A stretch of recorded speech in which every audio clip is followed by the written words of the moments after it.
Namaste student, this is your EVS class and I am your Anupam ma'am. Today we are going to study about aquatic plants. In previous class we have studied about terrestrial plants. What are terrestrial plants? The plants which grow on land are called terrestrial plants. They are of different types like plants on hills, plants of marshy areas, plants of desert, plants of wet regions. So we have already studied, but today we are going to study about aquatic plants. So first of all, you should know that what is aquatic plant?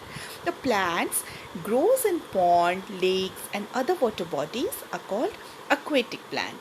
It is also further divided into two types: floating aquatic plants and fixed aquatic plants. Floating aquatic plants are freely float on water like balloons. They have a air filled stem and leaves which help them to float on water. Suppose if you fill air in the balloon and leave it on the surface of water, it starts floating. Exactly like this, their stem have air filled cavity which help in to float on water. For example, water hyacinth, lettuce, duke weeds are found in water, which are free floating plant. And second is fixed aquatic plants. The plants attached to the pond bed. Pond bed means their roots are attached to the surface of the pond. For example, lotus and water lily.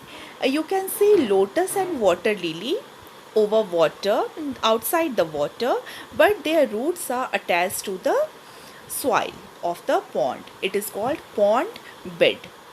So fixed aquatic plant, example of fixed aquatic plants are lotus and water lily, and examples of floating aquatic plants are water lettuce and water hyacinth.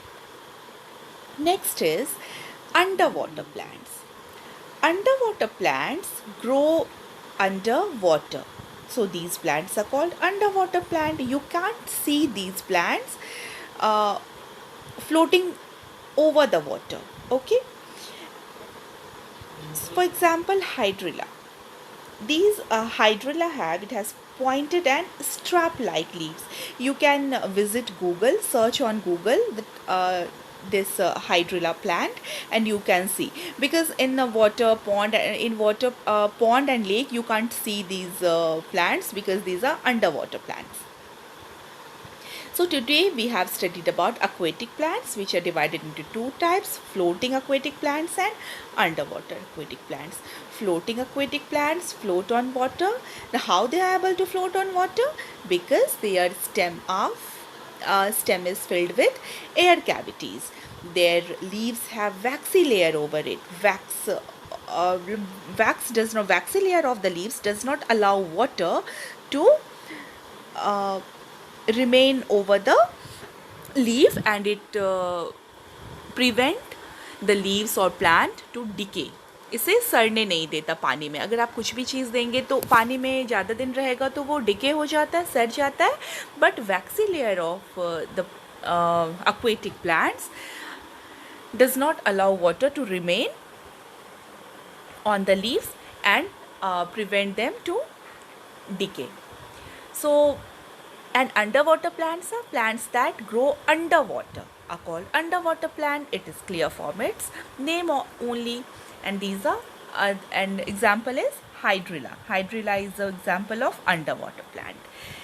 So there are some importance of underwater plant. This help in making water suitable for fish and other aquatic animals and help them to get enough oxygen. Do you know how they help aquatic animal to get enough oxygen? Because plant release oxygen and absorb carbon dioxide. So underwater plants, what happened to underwater plants? Underwater plants also release oxygen which is taken by other aquatic animals which are living in water. So underwater plants helps in providing enough oxygen to the aquatic animals.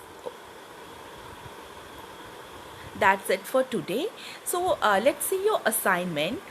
Prepare the chart of terrestrial plants and aquatic plants. You have to prepare a chart paper, or you can make in your notebook also a picture of picture of terrestrial plants, or different types of terrestrial plant, like plants of hilly areas, plants of marshy areas, and other aquatic plants like lotus plant or hydrilla or water hyacinth or water lily. You can make 2 plants and name plants that grow underwater. That's it for today. See you in next class. Thank you.